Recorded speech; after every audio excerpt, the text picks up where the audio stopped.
Workers for HelloFresh are voting on unionizing their workplace in Colorado. HelloFresh is one of those companies that mails out pre-prepared meal kits. If you're hearing more about unions and striking workers these days, it's because of a resurgence in the labor movement as the economy reshuffles as a result of the pandemic. Our Luis De Leon takes a closer look. It's at this warehouse in Aurora where HelloFresh employees like Noah Kennedy make sure food gets to your doorstep, especially during the pandemic. People are ordering these boxes more than ever, and it makes sense. Like, we're keeping people safe. But the return, he says, just isn't enough for the job they do. And I want to start a family someday, and I can't with my current wages. And that's why he's on the committee to get himself and his co-workers unionized. It'll come down to a vote. If approved, they'll become members of the local Unite Here chapter, which typically represents food service workers among other industries. And that's one of the most frustrating things is my story isn't unique.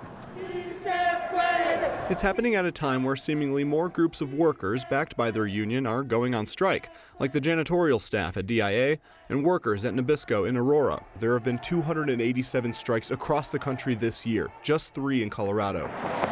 According to the Pew Research Center, the number of people in unions in the U.S. has been nearly cut in half since 1983. But a Gallup poll this fall found that out of 1,000 people surveyed, 68% of them approve of labor unions. There are workers who are realizing they have opportunities that they weren't previously familiar with, and they're taking advantage of those opportunities. Jeffrey Zaks, a professor of economics at CU Boulder, says the amount of strikes and unions forming is not nearly where it was years ago, in part because working conditions improved over the years. But he acknowledges that the pandemic has demanded more from workers because of labor shortages. That is, employers are being faced with labor market conditions that they're not familiar with, and they're finding that the employment strategies that they have typically used aren't working anymore. Zaks doesn't think the overall trend of unionization will go back to what it was, say, in the 1950s. There may be some marginal change in the increase in the amount of unionization we see, but this is not going to reverse the overall trend. As for HelloFresh, a spokesperson said they announced that they would raise hourly wages for all workers last month. But Kennedy still believes that a union would make sure that they could at least fight for increased wages to stay. What our union does and what we're going to fight for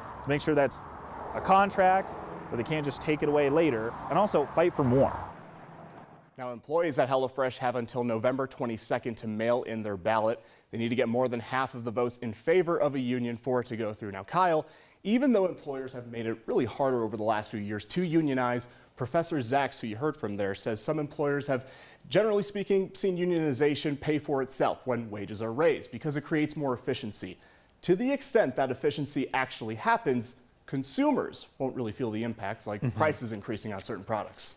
What have we seen in Colorado specifically? Well, according to the Bureau of Labor Statistics, in Colorado, the number of workers saying that they are in unions have been increasing between 2010 and 2018.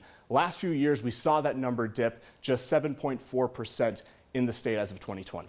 And you were saying that one of the reasons for that is because workers are able to get what they want without having to unionize. Exactly, but the point in the case of HelloFresh, for example, they're still wanting to unionize right now, at least wanting a chance to vote to decide whether or not to, so they can have a fighting chance to keep those benefits, to keep those wages raised. Really interesting. Luis De Leon, great to have you on the show. Thank you. Absolutely, thank you.